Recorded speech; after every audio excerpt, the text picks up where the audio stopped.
first off, man, how are you doing, man? How you feeling? I'm feeling great, coach. I'm feeling great. Feeling great. Gotcha. No, coach. Just a journalist here. Just wanting to capture the stories of young men who are looking to Tyson go Bordeaux, to the couple of next nasty level when deadlift. it's in Bordeaux, terms of huge first down over the college middle and sports and then hit especially Bordeaux. HBCU. So I reached out to you. I saw your tweet and looked you up and saw saw you're a very attractive prospect, and I see that you're choosing between two HBCUs. So by the time everybody gets a chance to view this, you will have already made your announcement public. But let everybody know, who you are and what your final two choices are, and then we'll go from there. Tyson Bordeaux, receiver at Long Beach Poly High School. I'm from Long Beach, California, and my top two choices right now are Morgan State and Grambling State University, both two HBCUs. Got you. And we'll get to who you chose in a minute, but you're just not only the fact that you're a three-star prospect, but also being from the West Coast. When did you become on the radar of HBCU coaches? Was that, there's often the conversation about, whether or not HBCUs go out and reach out to folks who are outside of the scope, but when did you first become aware of HBCUs, and when did they first become aware of you? Okay, so I first became aware of HBCUs, I say last year. My aunt had took me, my brother, and a couple other people on a college HBCU tour. So we went around all the South. We went to Prairie View, Texas Southern, Jackson State. So we seen a lot of HBCU colleges. We also seen Grambling and Tuskegee, and I just love the HBCU experience. And when coaches started being more in contact with me was throughout the season. My first HBCU to be in contact with me was Morgan State. Right. And Morgan State the program is run by Tyrone Wheatley, former NFL player out there, and they've been really putting their seeds out in a lot of different places around the HBCU world. So you got the contact from Morgan, and then when did Grambling State come into play? Because when did that come into play? Oh, wow, Grambling State actually came last week. Yeah, so they came in contact with me and my father on Saturday, and they made the offer right away Monday morning, and it was really quick. Now, was it from like were they at a camp that you were at, or what? Because I know they just had the coaching change. Like how did it all transpire? If you could dig in a little bit deeper with that. So I actually DM'd Coach Hugh on Instagram my film, and he liked it, and he started taking notice of it. So from that day on, he just became more in contact with me. He's also spoke to my dad, and yeah. Yeah, and so was this when he was at Tennessee State, or is this once he got the job over at Grambling?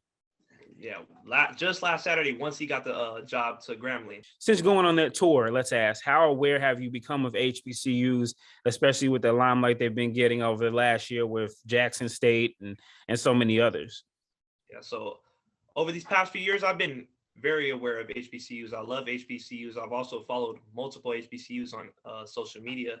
And just HBCUs care about you, whether you're playing football or not. They want to help you, as a person. And that's one thing I look into when I look for HBCU. Right. Well, at this point, and before we get to that, I know your school, again, being all the way from North Carolina, but keeping up with football, I know when I saw the name of your school, Long Beach Poly, I know that that's a school that has a great tradition. Talk about some of the other schools, the non-HBCUs that were looking at you as well, because I know you had some of those as well. Yeah, a couple off the top of my head was Arizona Christian and Black Hill State University. Two very good schools. Both colleges actually came up to my school to come talk to me during school. So I got to speak with them. I like their colleges, but my final two, I feel is best for me and my family. And, that's what I'm going to rock with. Awesome.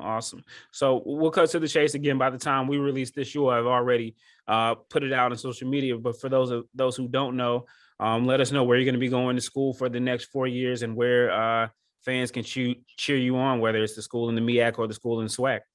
Okay, so for the next 4 years, I'll be furthering my education and my football talents at Grambling State University. Nice, nice. Well, I'm sure all the folks that are Grambling, congratulations, first of all. I'm sure all the Grambling fans are excited about it. They have a great history of passing game. They've had quarterbacks, Doug Williams, first Black quarterback to win the Super Bowl. The first Black Pro Bowl quarterback came from there as well. They've had some great wide receivers. Just a couple of years ago, they had Chester Rogers in the league as well. And, you're going to be going to play in an offense, for an offensive-minded coach who has coached at the highest level. How much does that influence your decision on this as well? Again, he's coached at the high level as far as at NFL, and he knows what it takes to get there. So this affects me actually in a big way. Going in, I'm going to be his first class with Coach Hugh Jackson. I'm the first class he'll be coaching. This will be his first season and also my first season. And it also falls into play because, obviously want to play at the next level. And I know Coach Hugh has very, very, very, very, very a lot of connects to the NFL, and that will help me get there. Gotcha. So have you had in the last couple of weeks or so, have you had a chance to see any Grambling games? Or obviously, they play in the Bayou Classic, NFL stadium, just talk about, being able to go to that HBCU and still get in the spotlight. Like, what have you been able to learn about their fans and their fan base? Because I know they're going to be very excited to see that you're coming there.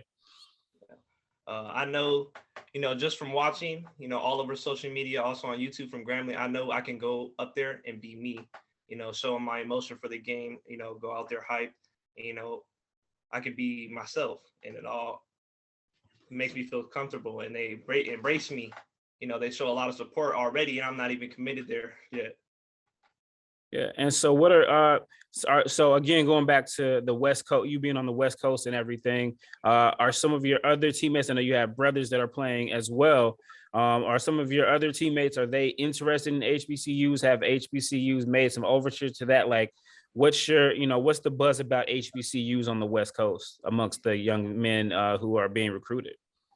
Yeah. So, I'm one of the first out of the West Coast to really commit to a HBCU. So I feel I'm starting a trend, not just for, the Black community, but I'm also half Samoan. So I help the Samoan community get to HBCUs too. I'm trying to create that pipeline, not just for Poly, but all over California. And I also have two teammates committed to HBCUs right now, Wendell Moe and Donovan Turner. They're both committed to Morgan State. Okay, got you. So, hey, maybe one day we'll see you guys get to go back and forth in the Celebration Bowl. Did you have a chance to watch the game last week? The Celebration Bowl with Jackson State and South Carolina State? Yeah, I actually did. It was very exciting, very interesting. I love just the HBCU culture with football. But talk about, just like we talked about with your son, there's often the perception of parents, even sometimes among parents who went to HBCUs, that the kids on the West Coast don't get the attention there. And obviously, there's a lot of things that go into that. There's time, resources, and the travel and all of that. But for you as a parent to have an HBCU reach out to your son, have HBCUs reach out to your son, recognize his talent, and then make that concerted effort, because that a lot of times these are state schools, their budgets, for somebody outside of the state, it costs more to bring in a guy like your son. Just talk about the experience overall, and now that he's made his decision.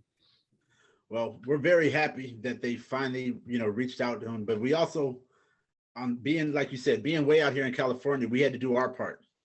And thank God for social media and ways to kind of contact people and let them see you visually without having to see you in person. So we were able to, like you said, hop on Instagram, shoot a couple direct messages to Coach, and he responded to our surprise, and we got him to film, and that made it work right away. But a lot of people, not just HBCUs, a lot of schools from the South or from I wouldn't say the Midwest, but like the East Coast, they don't recruit too much Southern California unless you're just like ridiculous talent, top notch. And that can be for multiple reasons. A lot of them are afraid, we can't leave here because of the weather. You know, we go places and everywhere else is cold or too hot or humid. So a lot of people are afraid of taking California kids out of California or out of their environment, which, you know, it makes sense. It's completely understandable. We're very spoiled out here. But to get the culture and the roots of where your people come from, or where your community comes from, I shouldn't say your people, where your community comes from, sometimes you have to venture out and go there and experience it and live it. It's different than reading it in a book or seeing it in a movie. You know, we've all seen, you know, Drumline and Stomp the Yard and all that stuff, and it looks good on camera, but to actually be part of it and experience it, and with what we're experiencing right now with the new wave of top NFL coaches, not to say that they're better than the coaches that have been there previously, but they do have more notoriety for whatever, you know, for whatever reason they've been in the limelight. So they're bringing attention to some of the stuff a lot of you guys have known has existed for so long already. And people like us, it's a little bit more attractive, like, oh, okay, it is real. It's not just on TV. It's not just a movie. Right. So now we get to go down there from all the way from California. And like you said, my son wants to create a pipeline from out here all the way back down there and start helping, loving us first, you know, start loving on us. Just go somewhere where they're going to care about you, whether you're playing the sport or not. You know, they want to turn you into a professional, teach you the manners, things like that. So we're, as a family, we're extremely excited. I mean, we're very excited. And like you mentioned earlier, he does have 3 brothers coming in behind him, one after the other. So we're praying that we can get them in the exact same way. Yeah, no doubt about it. It's definitely a family atmosphere. I talked to some of the parents over at Jackson State, some of their kids who went to Power 5 schools, and they talked about the difference and the community and things like that. And, you know, now a lot more of the games from HBCUs are on television. So, you know, even if you guys aren't getting out to Louisiana every week, you know, you still be able to keep up with what your son is doing firsthand there as well. So, yeah, really excited for you guys. You know, it's a great experience. And, you know, when you guys get a chance to go to the Bayou Classic, I definitely recommend you guys go. It's an amazing event. As somebody who went to neither school, it's just an amazing event, an amazing thing to be a part of. So excited for him there as well. All right, well, thank you. Yeah, we've never missed one of his games ever since he was 5 years old. So it's going to be hard to convince my wife that she might have to watch one on TV instead of going out there. But at the same time, our other 3 will be playing Friday nights here in Cali. Right. So we're going to have to figure this out. But, you know, he's about to be grown. He's going to have to learn to live without us, and we're going to have to learn to live without him sometimes. But we're, like I said, we're excited. We believe he'll be in good hands. I have no worries as a father. I really have no worries at all. Just pure excitement for what he's about to experience.